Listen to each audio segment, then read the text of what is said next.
Now I see red. See red! Is that better? Because it says that it's live. Sure. All right, welcome to Saturday Morning Roundtable, where we talk about our projects, what we've done last week, try to give an elevator pitch without butchering it, play a little game A so we can get to game B. And it's just Adriel and I this morning, but we're pretty sure other people will be joining soon. So, Adriel, do you want to start giving your update as to how Wiki Election's going, or a new name? Sure. So Wiki Election is going okay. Still been working with Bentley and Matouche on the early mock-ups for it, so I've been working on the draft of that. I guess technically the second project kind of also counts here, which is, we're keeping sort of part of the planning not super open, but roughly it's sort of like a Patreon or a Kickstarter for Game B. We announced that to sort of the post meeting wrap up, I guess you call it. We discussed that yesterday, and I will be drafting out specs on that, and particularly how sort of things overlap with Wiki Election and how the overall design flow will end up going, and how the two things will talk. So we'll be hearing more on that. And part of the reason why that's also happened is so that I can create a project on there for Wiki Election. So to me, those two are quite tied, if that makes sense. All right, thank you. My project is process raising and solution raising. Solution raising is going fairly well. I think we're going to stop doing it live, though, because I think there is a different quality to doing it live versus doing it recorded and putting it up. This is the second week we've had a process raising, so a conversation. It's just Raymond, Eric, Shiloh, and I talking about how could we come up with a process that 10,000 people should follow, and we're still not even there. Like, we're still not even understanding what each other is trying to bring to the conversation, and so it's this beautiful chaos that something is emerging from. But like every time we have a conversation, I get more clear. I'm like, oh, I think what we're talking about is governance versus process, and this versus that, and figuring out, like, I just know I'm not gonna be proven wrong until until there's 10,000 people who could work through a project and then say, yes, it absolutely falls apart and there's nothing we can do about it. That the power of having 10,000 people create something, or more or less, like just a large number of people creating something from the ground up, where they're funding it together and they're deciding what's in it, gives it the power that it needs to actually be successful.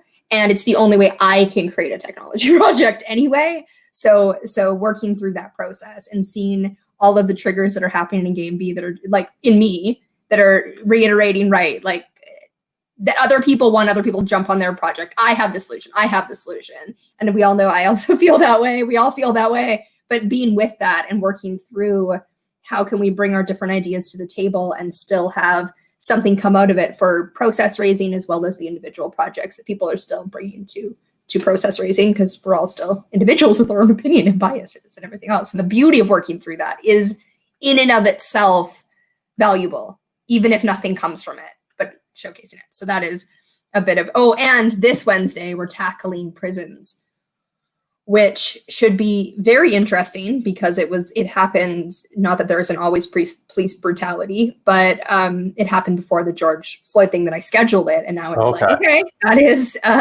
going to clearly come into it. I mean, you can't talk about prisons without talking about racism. So I'm interested, because it's going to be one I have very little solution for besides data and witnessing.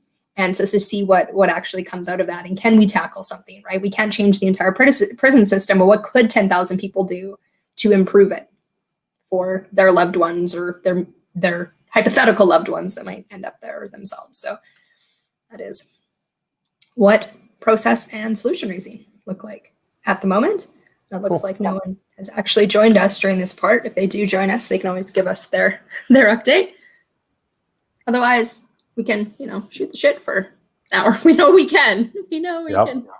Now whether or not we can shoot the shit for an hour, knowing that we're live, and like, can I say that online? Can I say that if this is being recorded? That was also the frustration with the resource-based economy conversation, where I, again, lost my sovereignty a little bit. I'm like, what the fuck? Your understanding's a -7. But it was because it was beyond that. Partly it was like, wait, is this person trolling?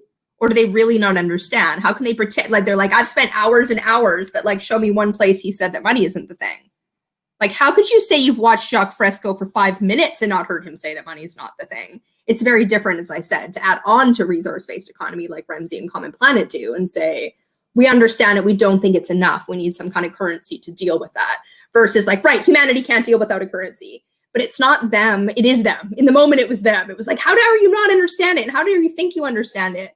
But it also goes to show you that this beautiful, I think, beautiful idea of a future resource-based economy, the only reason it's not going to be implemented, I think, is because it needs to be global and overarching, and we don't even understand the implications before it's put into place. But it's not even that. It's like people's lack of understanding that even when they hear about it, even when they watch the documentary, they still don't understand it. And there is a deep flaw there, because if you don't understand it and you can't see the beauty of that, then you have people arguing without ever coming to the same consensus. And although I'm not trying to create a resource-based economy, I'm trying to create game B in a better world, and I think that is a resource-based economy. I'm not tied to that one. There's a lot of parallel between game B and all of the, like, if you can't understand it, how do you do it? And game B has this beautiful simplicity of that, just the language. But then it's like, well, where's the leadership? And we need to like focus in on what it is. I'm like, that's kind of breaking what it is. And although I'm one of the people who was one way, and I'm like, right, it breaks it, because it is the fact that we all have, I mean, it's not, but like in solution raising, where we talk about what's currently happening, and then we give our version of the beautiful future that we don't have to agree on, and then we take the step. That to me is kind of game B. Like, it's like, okay, so like we all agree, like we agree there's something broken about game A. We might not agree what it is. We have a different vision of what it actually could be 5, 10, a million years. Let's not go a million, 100 years in the future. And just taking that step forward and coming together and forming things is like the adjacent possible. And if you need it to be this huge, everyone switch over to resource-based economy, it's not going to be. And like to constantly own, and I'll let you on in 1 second, Daniel, if you want to put on Pedro, having just allowing the whole process. So Daniel, I don't know do you have your own project? Do you want to give an update on what you've been up to this last week? We do on these, or you can. Yeah, I've been working on this social media project. I mean, honestly, since about this time last year. So, I mean, updates. I tweaked a couple things on the pitch deck. There wasn't really a lot to change. And, you know, based on my new experiences talking to other people.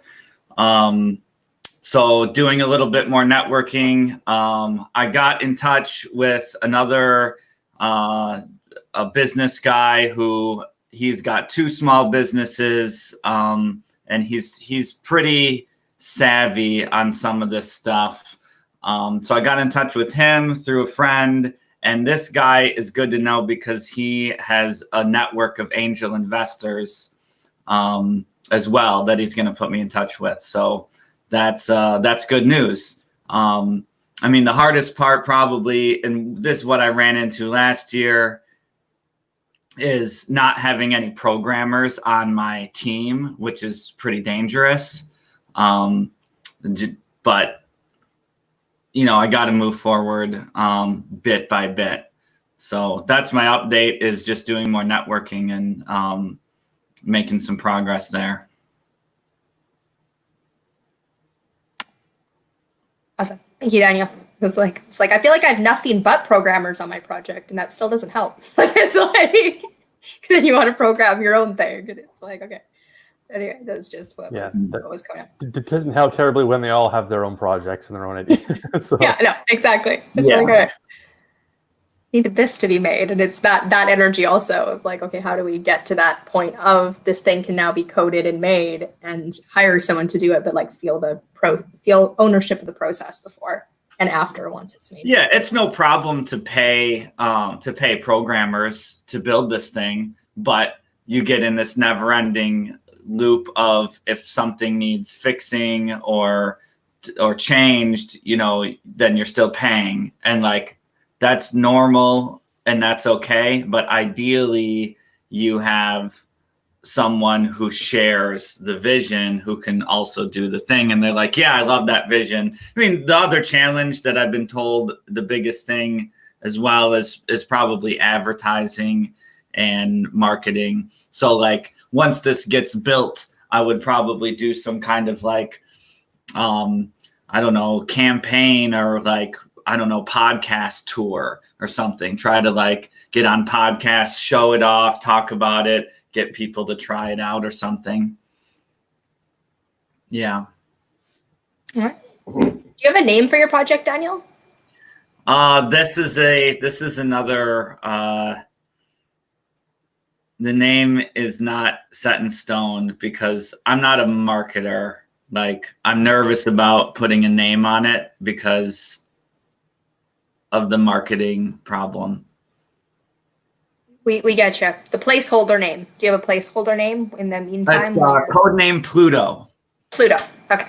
The planet that we don't know if it's a planet or not. All right. I like it. the other planet.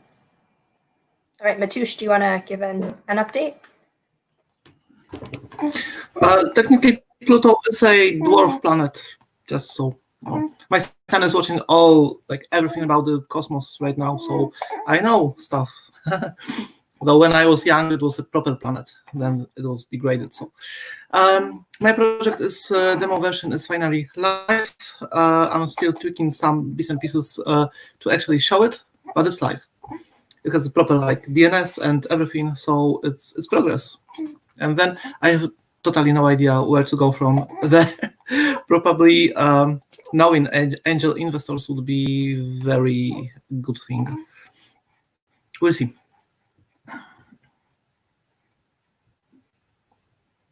That's my basic update. Jimmy, you're on mute.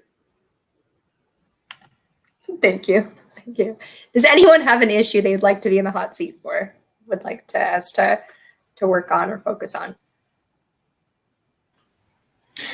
You started talking about RBE. Is today's meeting going to be about resource-based economy, or necessarily? We can open it up to that, though. If nobody else has anything, we can put resource-based economy in the hot seat and talk about that. Okay. Because yesterday my friends from Zeitgeist, because apparently I know people from Zeitgeist, the Polish chapter of it, they're thinking about writing an application for starting something like shared economy. For basically, it would start with being able to borrow tools and physical items and share them among the community of whoever would want to join and participate in the thing. So the approach is to write an application and then create some. It is still to be decided how to keep track of hours and items and have some metrics. Not money, of course, but something to keep track of how. Well, expensive is not a good word because it's not money, but in terms of, for example, impacts to environment of everything that is in the system, and time of how long someone kept the thing, or how how many resources it took to pass the item from one person to another, stuff like that. So it will be an application for shared economy, and then move from there to other places. You mean an application like they're putting in an application for a grant to get money to create this? Like what application? No, mobile application, web page and mobile application. An app. Gotcha. Yes. Moving items around. Got it. Yes. All right. Cool. I mean, they have enough of a threshold of people that are already like, they're kind of one of the people who it's like, great, because that project hasn't been done before a million times. But like if Zeitgeist does it because they have enough people, they actually have the threshold of users to make it viable so that it's like theirs shows that it's viable, but not everyone else. Anyway, yeah. Well, and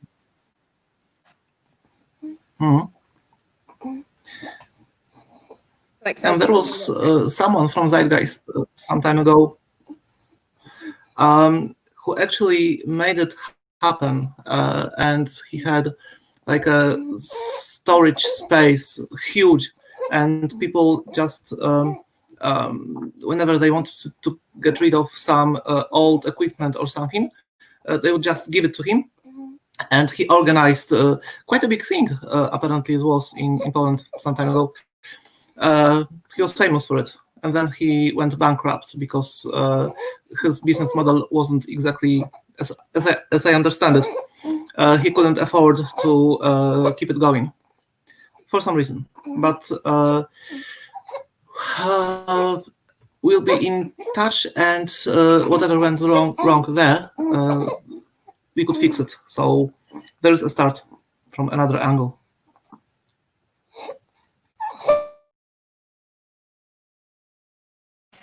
It's reminding me, I think it was last week. If it wasn't last week, it was the week before, where I had said that I would put out to Game B asking for people who'd had failed technology projects to talk about why that was. And I've yet to actually do that because I'm focused on process raising. But it is a conversation, many conversations that I want to have, like why. But I kind of want like a formula question so that like it's the same question for everyone. But I also don't do so great with those kind of because I like to have a conversation and ask questions when I'm curious, as opposed to in a formulated way. But a formulated way can give more understanding for why all of them broke down. They're various. Like there's more data if it's formulated. Yeah. Given some of the conversations you've told me about that I think may have spawned that, I wonder if it's like a conversation around what problems do you think tech can and can't solve? And then if it's a problem tech can't solve, like, why do you think that? Have you tried and failed? Do you know somebody who tried and failed? Is there just something innate with that thing or the technology that you think would make it fail? Yeah, I mean, I already know that conversation though, Adriel. I don't need to have that conversation. It's like, because it's like there's so many amazing ideas, and then it's like, wait, there weren't enough people, there wasn't enough funding, we didn't have enough business minds to actually make it business worthy. But yeah, having instead of putting out the call for like the one-on-one interview with the person who was in charge of it, which is very vulnerable, be like, hey, it's like the periphery of I've heard this one failed, right? Yeah. Or just, a quick 2-minute like, oh yeah, I was on this project that this happened, and I think it means X. Yeah. Because then, you aren't like spending 15 minutes explaining like something that you're embarrassed about. Yeah. And that's so, I understand it's our entire society, but that like when you fail at a business, you're a failure. It's like, but you learned stuff. And if you're able to share that, then the world learns something. And especially in tech, the thing probably still exists somewhere. Like, it's like you actually probably even still have the code and whatever. Like it's a strange phenomenon. And yet it's partly like the survivor bias that when someone makes it big. So I was sitting with yesterday is someone makes it big. They're like, well, if you do what I did, you will get to where I am. Right? Tony Robbins, it's like, this is the formula. Well, no, because if you took 1,000 people and they did exactly what you did, no, not all of them would be a success. How many of them would be a success is the question. And then even out of the people who succeed, how many fail after? And there's something in that we like look at people who just probability wise didn't succeed and like they're a failure, and then people who got the, you know what I mean? It's basically like you won the lottery, and then you're like, tell us how you won the lottery. Yeah. All you have to do is buy a lottery ticket and then you win. Pick the right numbers. It's like, oh, so right place, right time, right angel investor, right connections, and luck out that the market was ready for it at the right time. Gotcha. That's not hard. Let's just do that.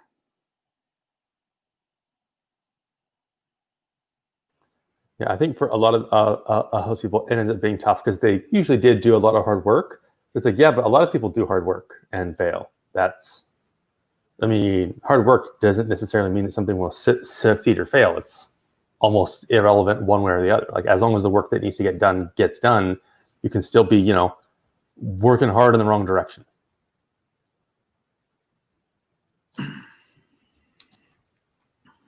Depends on how you define success too, right? Very Like, true. if success to me is just getting a platform up and going, then I had success. If my success is only defined by having 1 million users, then I've just like raised the bar a lot. So something to think about. But to go back to what Marcius, is it Marcius or Marcus? Tush. Matusz was saying. So on the resource-based economy type of application, so there are a couple different folks, I guess, out there, some apps I've seen in the Android App Store that are designed for lending and borrowing of items. And like 2 of them worked okay. There was one that I found the website that looked like it was very, very good, but it had like died out. It was one of these, like, they got it off the ground, they got it going, and then who knows, I'd have to dig through to reference it, but it was one of these that got going. Maybe they had no users and then they ran out of money or something. It looked well done. One of the things that I have seen as a problem with all of the ones I've observed, and this is a little bit of a question of like, can technology actually solve our problems? I think that it's not a replacement for relationships. The main people that I'm probably going to, if this is to work, the main people I'm probably going to want to borrow and have a tool library with are the people who live closest to me. And if I just think I'm going to go on an app and that's going to give me a better relationship with the people that live near me, like, it's not likely to do that. So an app can't solve every part of our relationship part of this, right? And then the other thing, and maybe you can, if you're working with these folks, maybe take this with you. What I have noticed on all these tool library and borrowing, lending apps is they have no privacy. I haven't seen one, like, some of them are geo-based. And so like I can load up things that I own, tools that I own in the app. And even if I'm using a pseudonym, anyone can see that and ping me. It does, as long as they live in a geo. I need it to work like more like Google Drive. I need to be able to load up my tool library and then have specific control over who sees what. Let's say I just have books.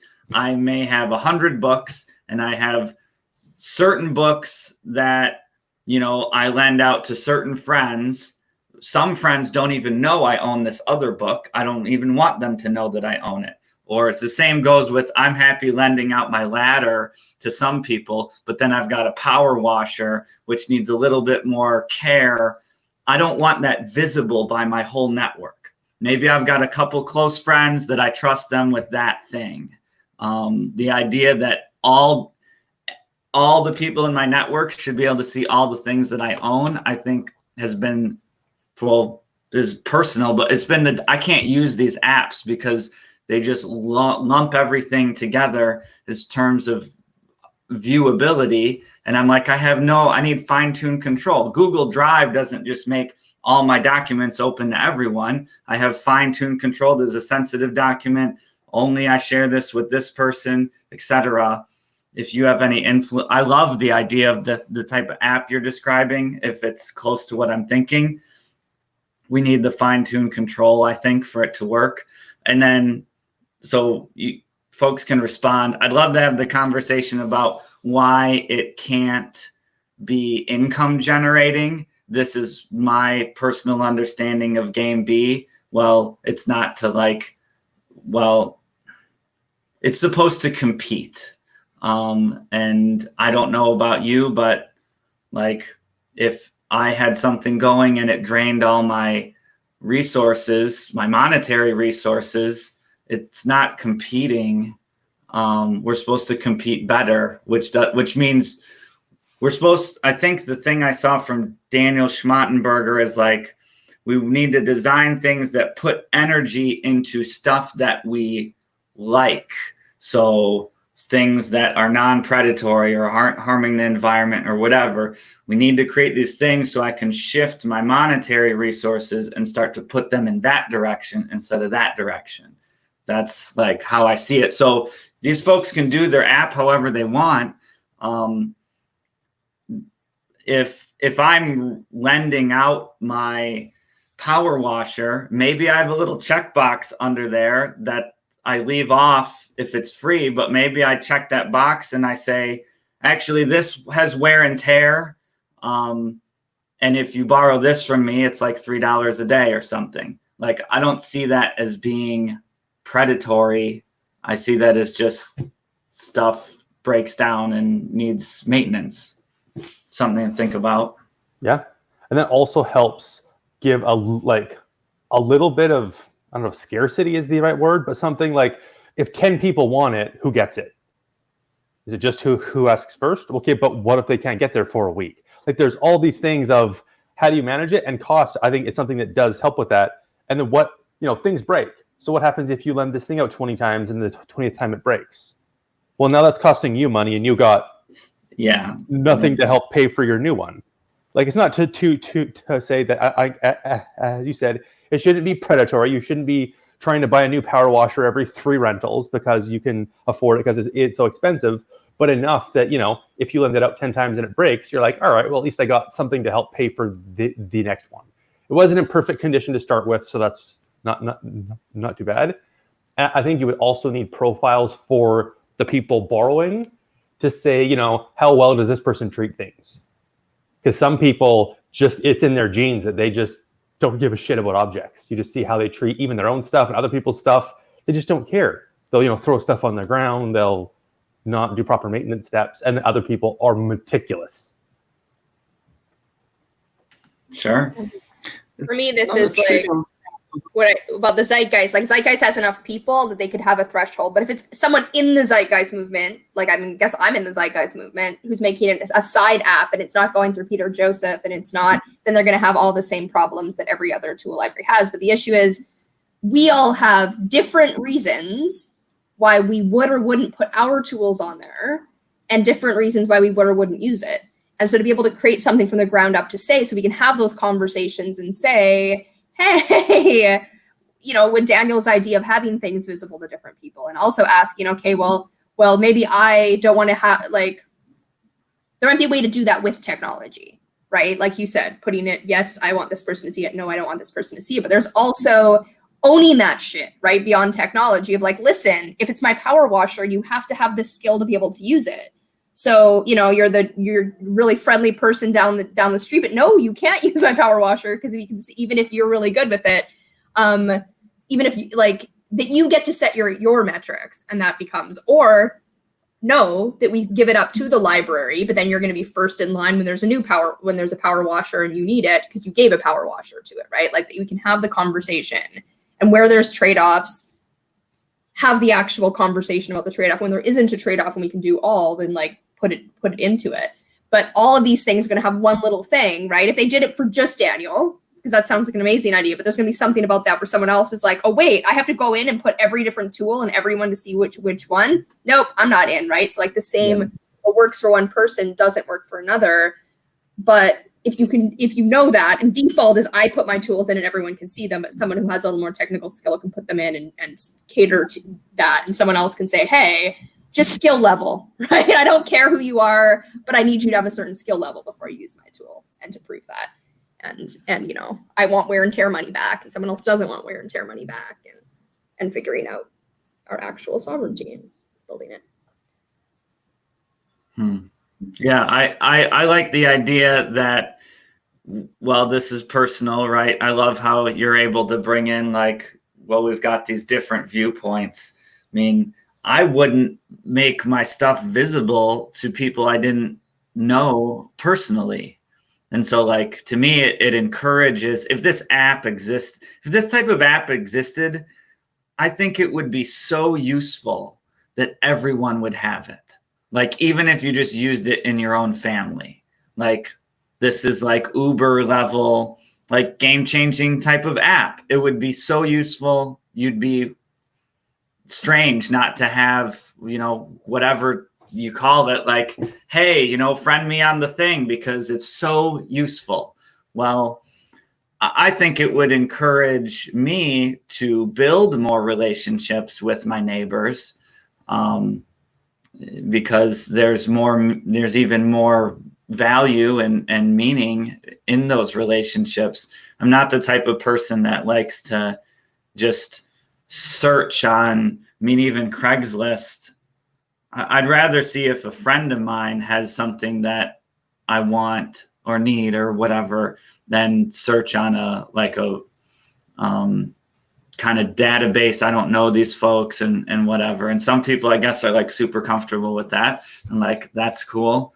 My thing, you need to be a close friend of mine, probably, to be like in my network. But I love meeting people. So it's pretty easy to become a closer friend of mine.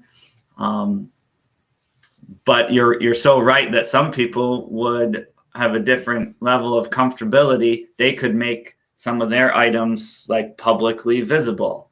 Like, I don't know if I would do that, but you know, cheers to the people that do. Yeah. I wonder if you could almost make it like both sides of the sort of Craigslist style, right? Like where you can go on and say, I have this to sell, and you can go on and say, I want this. If you could kind of do both. Like if you needed a power washer, you could say, hey, I need a power washer. And then you could see if anybody has it publicly shared. And if they do, cool, you might be able to see that and ping them. But also, if you have a power washer and it's not shared, you might see the request though. And then if it's your next door neighbor, you're like, yeah, all right, I don't know them super well, but like I know where they live, so I'm not super worried about them doing something super sketchy. Yeah, okay, I'm comfortable with that, or not. It's up to you, because they don't know you have it. Mm-hmm. Also, and most cities that start tool libraries end up branching out, but they start with just the tool library. That there's I would love to have access to a tool library, but I use them so infrequently, it doesn't make sense for me to be a member of the Vancouver Tool Library, because there's like a monthly, or not, a yearly fee and such. Mm. What I would use is more of like a kitchen gadget one, right? Like, oh, I want to try a bread maker, or I want to try this new thing before trying it, so that I'm not spending $400 on something before I know it's viable. To have I don't really do decorations for parties, I don't really do party planning, but to have reusable decorations and plates and stuff that can be dropped off and picked up, to be able to actually problem solve stuff together, to say, hey, where's our waste coming from? Where's it going? How could we like coordinate on this? Even having something like people who are really into tools and have their own power tools, but having the odd other tool they need, having them have a buyer's club, right? Of like, okay, we're all going to put in $50 a month because that's what we put on tools anyway. And then we get to buy the big tools that we all don't have. Like, and that would be more just transparent, right? You know your level, you have the skill level of both being able to use it and hopefully being able to do the wear and tear on it, and voting on what you're going to buy with that money and putting that back in the system. And there's tons of ways to deal with it. And that's where an app doesn't solve the diversity of possibility. It just is like one person's idea or a few other things. And then if it doesn't work for you, it's broken. And so then, yes, this is a great idea, and literally dozens and dozens and dozens of them have been made. There's FreeCycle, there's Craigslist, like there's things that aren't quite, even in the resource-based economy. I mean, Nicole has the transition, and they have a section on like under resource-based economy umbrella, how do we coordinate even things like sharing like couch surfing and internet. If you're in a new city, where can you find it? And it's like, but that's Nicole's version of what she thinks people need. So, I mean, I haven't been on there in years, but it's not, I I don't know. There's a lot. It's like real estate on my phone. I don't just want tools. I want it all, and I want it to be able to be diversified so more people want to put their stuff on there, more people want to use it. And how do we build that trust into it and creating it from the ground up, including things like, hey, Vancouver has a tool library. Why are we recreating this from scratch? How can we coordinate with them? How can we bring the tool libraries together and give them software that helps them and people can put theirs in? Is very different than like constantly trying to start everything from scratch, which we know is fun. Like it's like we had this conversation yesterday. Restart it from scratch is what humans kind of want to do when they're on. I mean, my idea for a tool library is I could literally put anything on there. Like I could put the smallest little knick-knack and like that's okay. But some folks want it like, well, just tools. I don't know. But that's a good. I would love to be able to be in touch with the people who have already built some of this stuff to a pretty workable degree, an app that does most of everything, and just be like, hey, can you put a calendar on this? I've seen some that work almost exactly how you'd think. They don't have the privacy part that I've talked about earlier, but they just, when someone checks out an item and I lend it out, there's no calendar. I want it to like ping me. I want to be able to say, all right, in 3 weeks, remind me that my friend so-and-so has this book because I'm going to forget, and please have it ping both of us to say, hey, you could set it for 3 weeks or 3 months or whatever. But so one of them worked really great, just no calendar. Like, man, when I check this out, let me put a reminder in. So I'd love to be able to talk to the folks that are so talented and already have built so much of this. Mm-hmm. Interesting. Because for me, although I want a calendar, basically anything and everything, for that, I'm like a calendar, because if I'm not, if I'm not a library and I'm really using my friends as storage to some degree, right? So what I want is to be able to look up my inventory and know who has it. Right? Yeah. I don't care if you have it for a week or a year, as long as I know you still have it. And they can also look it up and be like, wait, who did I borrow this from? Right? Yeah, like, whose book is this? I don't remember. I've lent out so many books, and now I'm at the point where I'm like, I'll never remember who has what anymore. And like, I'm happy to do that, but I wish I could just see, because who knows? It might be collecting dust and someone else needs that book now or something. And that is, like, in my mind, it works different, which is even like our different versions would have completely different applications at the end. But if we were able to coordinate on the base, then we could include them in the thing, right? Because if I don't care who has it, but now the next person wants it, well, they can say, hey, I want this book. And I have that book, but Todd has it. Well, I can ask, and Todd gets a ping of like, hey, are you using it? Or can you pass it off to the next person? Can you finish it within the next week? Like that it's, instead of having a central inventory like Tool Library does, right, where they're sending things out and coming back, having it that it's dispersed, but it's like who has it at the moment, and they can even possibly lend it out to other people if they know that I trust them, right? Like clearly I wouldn't lend out Daniel's tool to the next person because he doesn't want it to go to someone he doesn't know, and having that be more information that we have in the system. Mm-hmm. Or even make it, because what was discussed is more like pool of resources and tools that do not necessarily have an owner. The system owns stuff, and then in some smart way is able to distribute and fulfill needs of the people who participate in the system. And it makes it kind of on one hand easier because if the system owns the tool, then the system is able to decide who out of 10 people who want it right now, who can have it at the moment. And then it's not trivial, of course, and it's going to be fun writing it. But yeah, that was the approach. And then it's a start only, because really the tools are not what the system is about. The system is about needs. And for example, if I want to borrow a driller, what I need is not the tool. What I need is a hole in the wall, right? So that was an enlightening sentence I once heard, that if I buy a tool, it's not the tool I need. It's something else. It's a basic need that can be fulfilled with that tool. But maybe there are smarter ways of just giving me what I want, what I really want, instead of giving me some physical object that I can do the thing with. So yeah, and then tracking all the resources engaged in me doing what I want. And the end goal is to make it smarter and make it better, and make it so the resources used in the system are equal to the resources that are available. Because that's the key thing about this planet, that we have some finite amount of resources, and then what we are doing right now is overusing them, and that's the problem. But of course, that's for the next decade, maybe. Right now, one more thing I was trying to say. It starts with tools and starts with lending, borrowing, or just passing stuff around. But what is also involved is precisely as you said, local community being engaged in.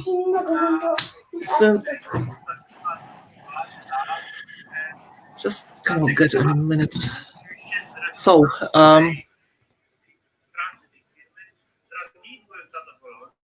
Sorry.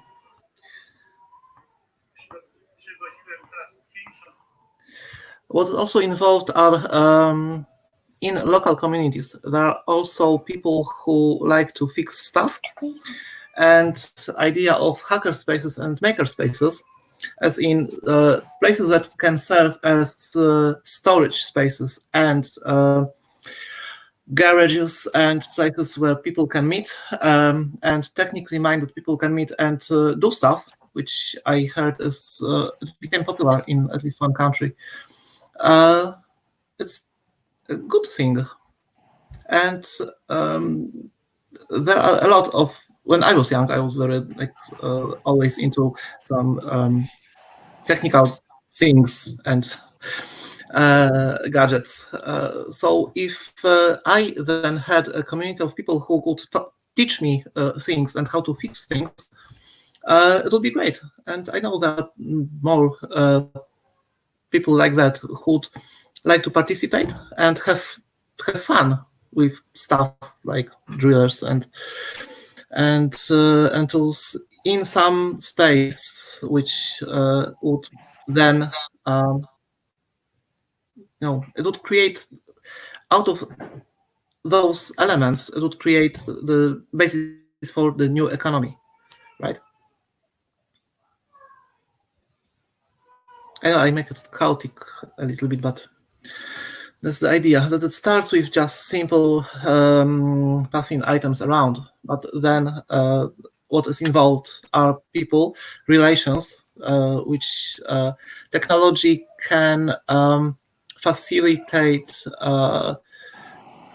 and technology can cause them to appear, but relations are the most important thing.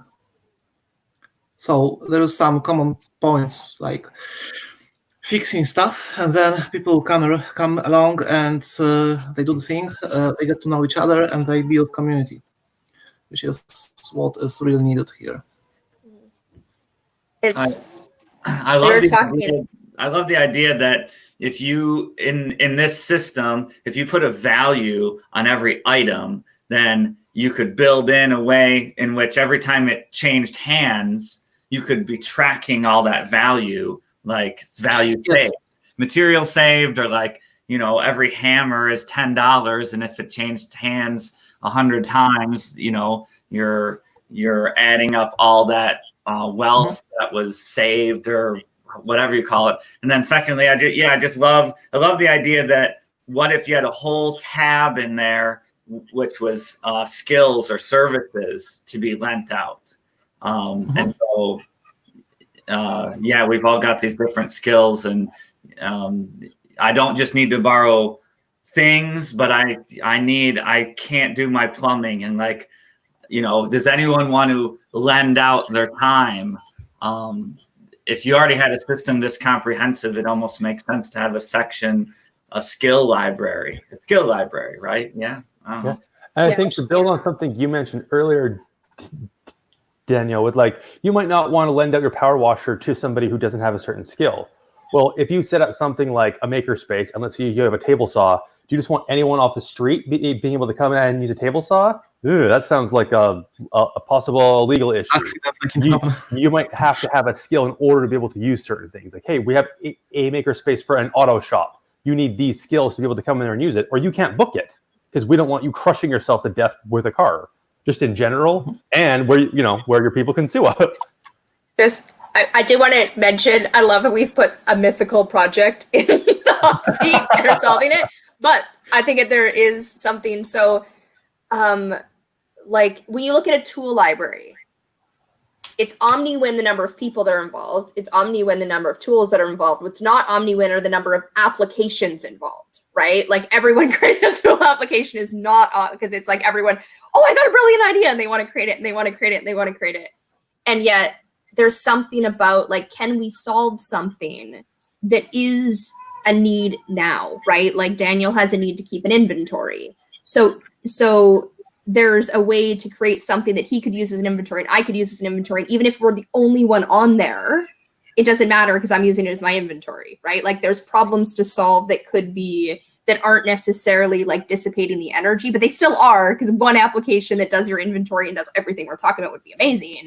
But the fact that all these things like maker spaces, you can't have too many maker spaces besides rent, right? Like if you have to pay for rent, but if it's in your garage and you're like, you know what, I'd love some neighbors to come over and work with, but I don't want just anyone. I want people with a certain skill set. Like that, putting stuff in there, like there's resources that are omni-win and resources that aren't, and figuring out how to like start with an omni-win premise of, can this technology offer something that the other ones have not, and is it powerful enough to bring in people without a threshold of users?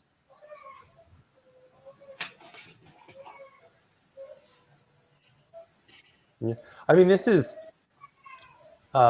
next thing gets a bit into to game A, but to build on what Daniel talked about with like if you could, like actually offer up a skill, right? Like if you're a carpenter or a plumber or whatever, and say, I can do this thing. Hey, can you come help me?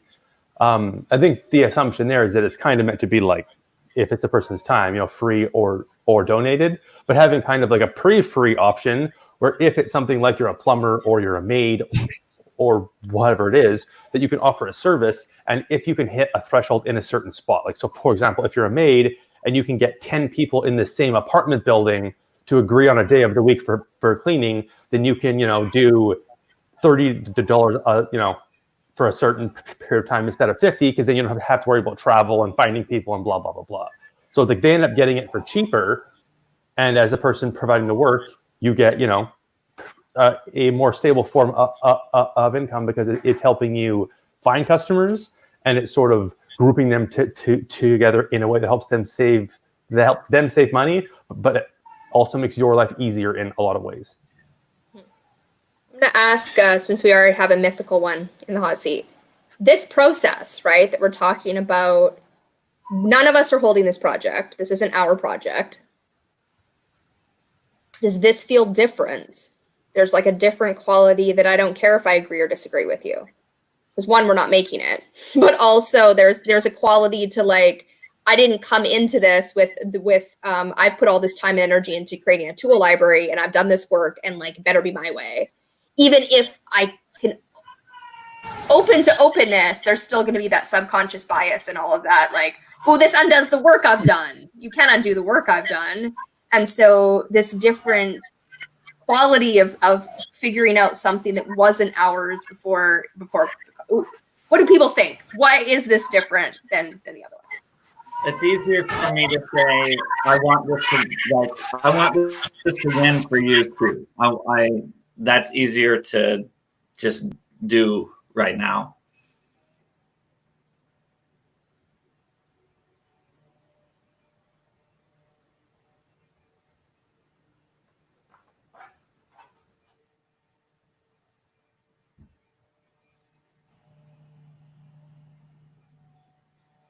Matush, feel free to unmute yourself. There's the kids' background noise. I was like, I think I know it's not in my house, so I think it's in his house. That if you No, it's definitely in mine. I think I need to go there and fix stuff after all. So, yeah, and this is not even a project that is already, it kind of started. There are some basic thoughts and ideas how to make it happen. And yeah, it's great to just, talk about it and have a point of view that is like outside of this, and still, so it's still close enough so you understand what is like what is the meaning of the project, right? So it's very it's great.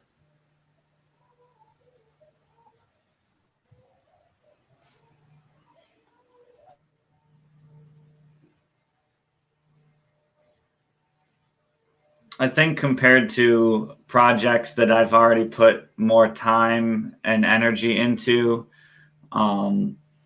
because I feel like I have less ownership on this type of experiment, this thought experiment we're doing right now, it's easier to just dream big. And they talk about scope a lot in a lot of programming. And so, well, this is all hypothetical. We can just keep slapping on features and slapping on features because we're just dreaming. I think that some of the work I've done on other, I guess the project that I've been spending my time on, I'm aware you can't just keep adding features. All these things cost something in terms of money or maintenance or time or complexity. So that is different when we're like doing whatever you said, Jubilee. We're doing this hypothetical, the mythical, I think you said, experiment. So it's like, yeah, let's add a calendar. Yeah, let's add pingbacks. Yeah, let's add security and this. Like, sure, let's do it all. But if you go down to earth for a moment, I guess that's another reason why it's easier to do the dreaming part on this as compared to a project that I've kind of got I've got a cost limit, a scope limit. This is how many features I could reasonably have. Yeah, I could add more features in the future, but they're not necessary. And I've kind of done the work to say what's most necessary, and we haven't. It seems like on the tool library project, it almost feels like everything is necessary. I don't know how you leave something out. That's one of my views on this. Yeah, and I think that's very insightful. That we're just feature upon feature, and so then the next question would be. We only have less than 10 minutes left, but if we were to like focus on creating a beta, right? Something that was super easy. Well, we're not going to really be able to agree on does this meet all my needs because it's not going to meet all of any of our needs.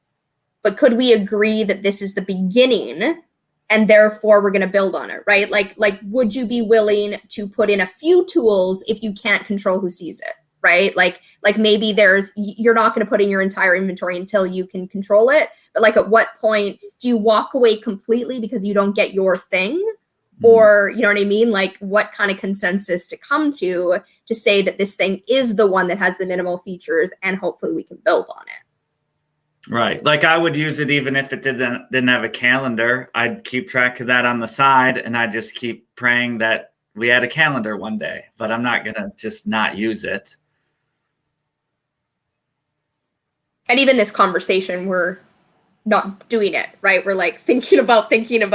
So it's like, right, if we were to actually create the beta, we're going to come up with different tension than the idea of maybe creating the beta, right? Because when it actually comes down to using it, you putting all your inventory and being like, oh, wait, if there's no calendar, actually, this is kind of useless. I'm going to use all the ones that already exist. But owning that is part of the feedback of like, I said I was going to put my tools in, but now I'm not because this is too much work.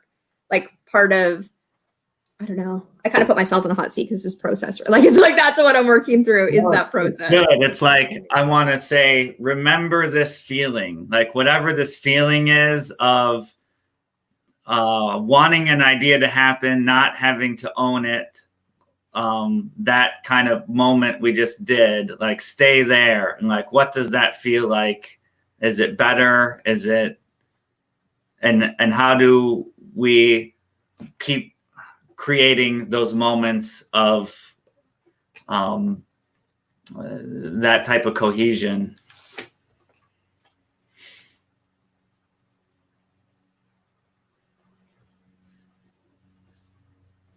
It's like my hypothesis. Yes, it felt a little bit like a project raising, but the project person wasn't here. So we just like had a title. We're like, well, let's just ad lib on it. And let's just, ping off of each other and say, well, I think it does this. Okay, well, if you think it does that, then maybe it could do this as well. But it had that same vibe of like us not owning it, but us like trying to contribute to it and give ideas and sort of move it forward in not a real way, but like just with ideas that maybe somebody else could help move forward.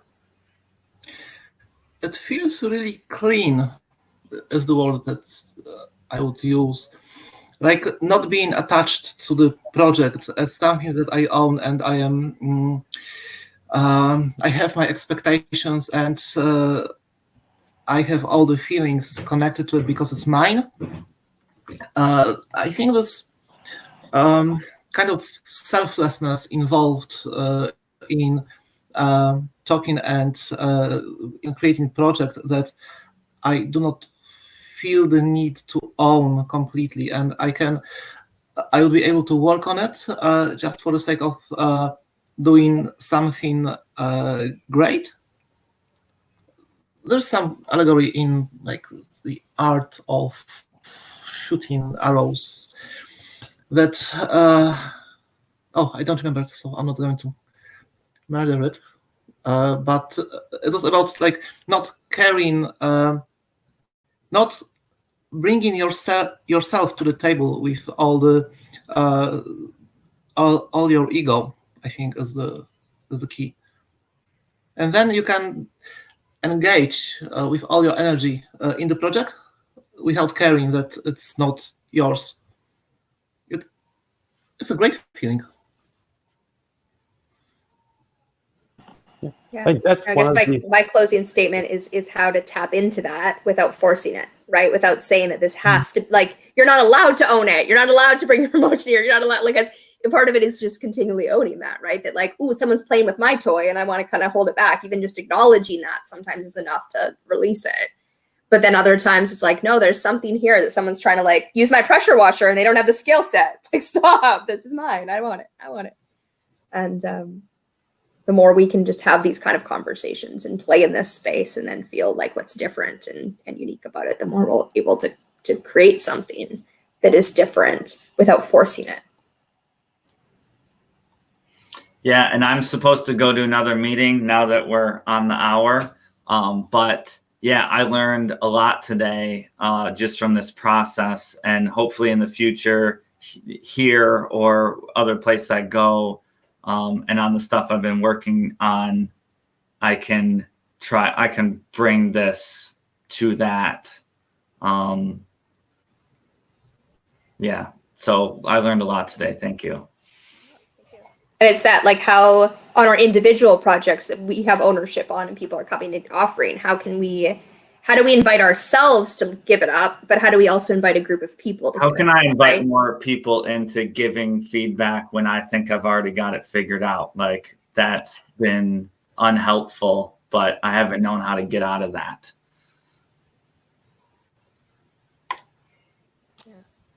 Does anyone have any closing statements before we say goodbye to YouTube and Facebook?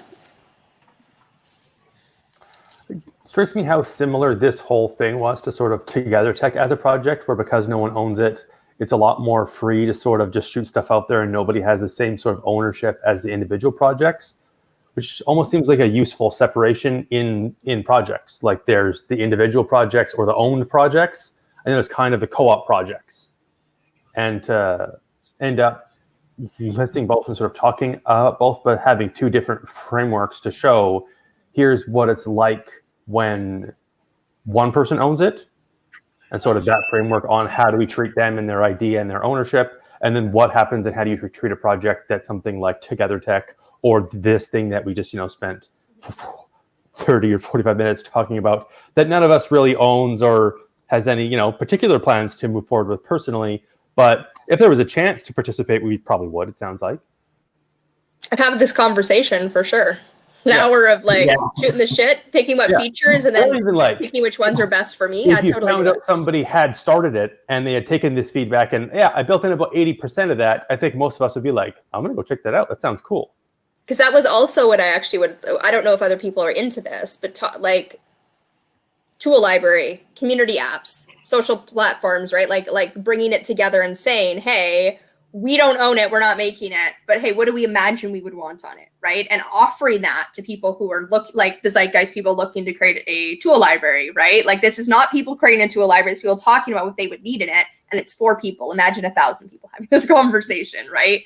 And as an offering of, hey, if you have an hour to sit through, because I think this would actually be an amazing conversation, especially that piece of it for people to watch about creating a tool library. You'd be like, oh yeah, that is a feature that could be part of it, including owning that maybe bringing it back to zero is not the thing. Let's figure out, can we, all of it. All right. Goodbye, YouTube and Facebook. See ya next Friday.